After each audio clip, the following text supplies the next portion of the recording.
So when you were launching your NFT project, how much money did you actually make on the launch? On that day, we did $4.4 million. So I personally took home.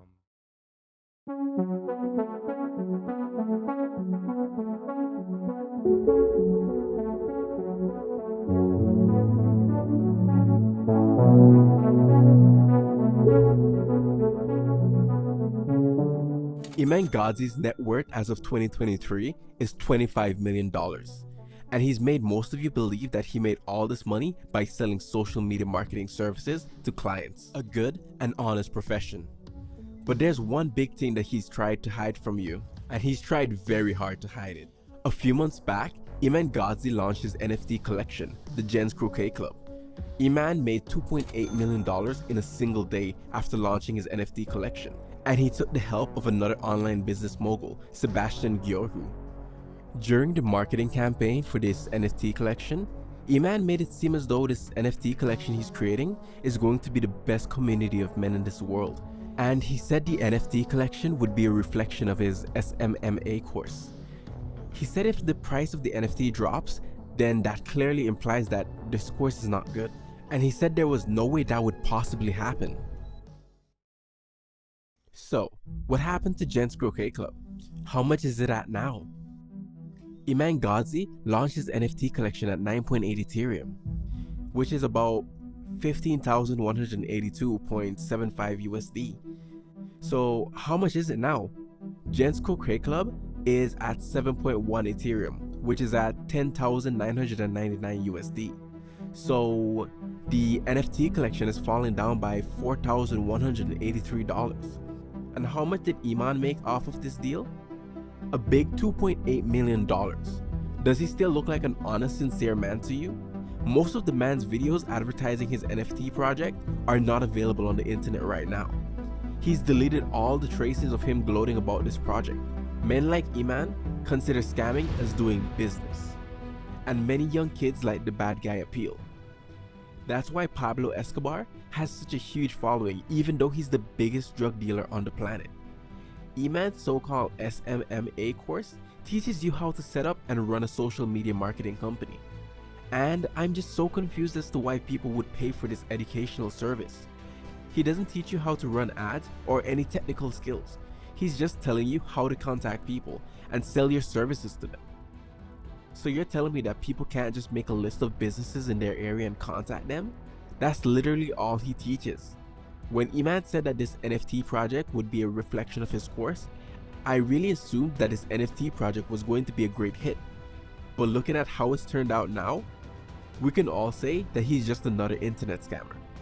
For him, this $2.8 million may not be much, considering that he just gives people that he just met the most expensive watches. Iman literally gave Sneeko a watch worth $500,000, and it's not like Sneeko is his close friend or anything. But what about the people who believed in him and invested in his projects? Many people probably invested all their savings really believing in Iman's words. I've noticed that most of the people who support Iman are these young kids who have not bought his courses or have been victims to any of his scams. I'm so sure Iman makes his students sign a contract before joining his course. I've seen other online gurus do so, and I'm sure Iman does that too. Many users on Reddit have expressed their thoughts on Iman and his NFT project. This guy, Deadlifts Bruh, obviously another Sigma male kid, I can tell by the username, has expressed himself on Reddit saying his friend got sucked into the NFT club, and Iman just didn't keep up his promise with all the value he would provide. And he quoted Iman's exact words like I did earlier. There were so many videos on the internet where Iman literally promised that his NFT would go up in value, and there was no chance of the price falling down. And the price is literally down by $5,000. Another guy on Reddit posted saying that Iman Gadzhi made fun of people buying his course. I'm not shocked that Iman would do something like this, because looking at his behavior on Sneeko's podcast will tell you how arrogant and dishonest this man is. I was basically telling my mom about it, you know. Oh my God! I was telling my mom about it over the phone, and she was like, Iman lies on multiple podcasts saying he came from a really poor family.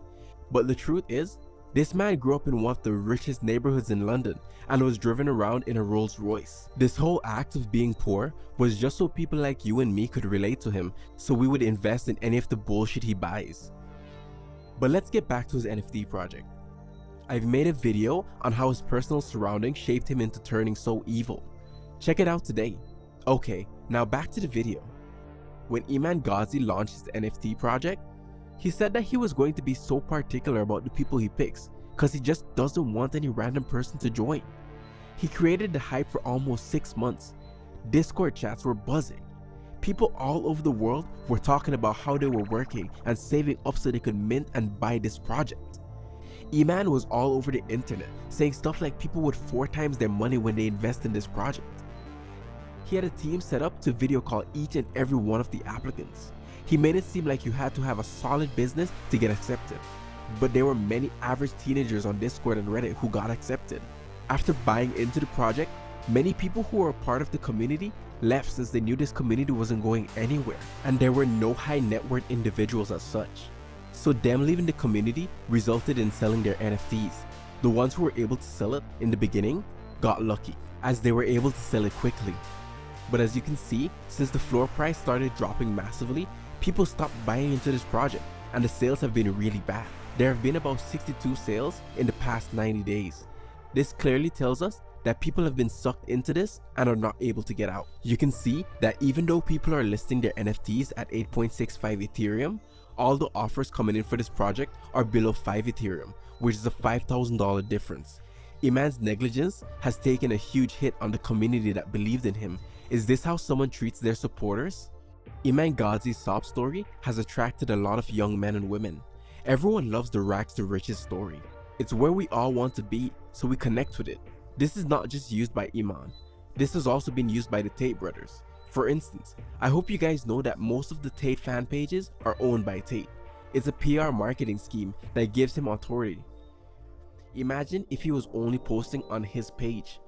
Then he would be like any other influencer. But this guy wanted to be everywhere, and there is no limit to how many fan pages you can create. The Tates have cameramen following them to shoot content, which is then posted on their fan pages. It's posted so many times with minor changes, which helps to reach the widest possible audience. So how does Tate use it to gain sympathy even when he's in prison? After the Tates got arrested, how many times you came across this clip of the Tate brothers with their dad? Do you think some random stranger was able to get a hang of this clip and just decided to post it right now? Of course not. The Tate team carefully planned this. Releasing a clip of Tristan and Andrew, which makes them look very innocent, would help their case massively right now, as people would vouch for the guy. And if he has the public on his side, he would look like an absolute hero. This is the same strategy that Iman Gadzhi used with the rags to riches story. Of course, some of it may be true, but it's very hard to trust someone on the internet, as everything they do or make you believe has another motive. No one's going to sit in front of the camera and share the truth just because they want to educate people. That doesn't happen in their world. If he's spending an hour on his video, then he's going to make sure he makes a good bag from it. It starts small, but as they go up, they keep wanting more. We're at the end of our video. I hope you guys enjoyed it. I'm the new Sherlock Holmes on YouTube. Make sure to hit the subscribe button for more stories like this.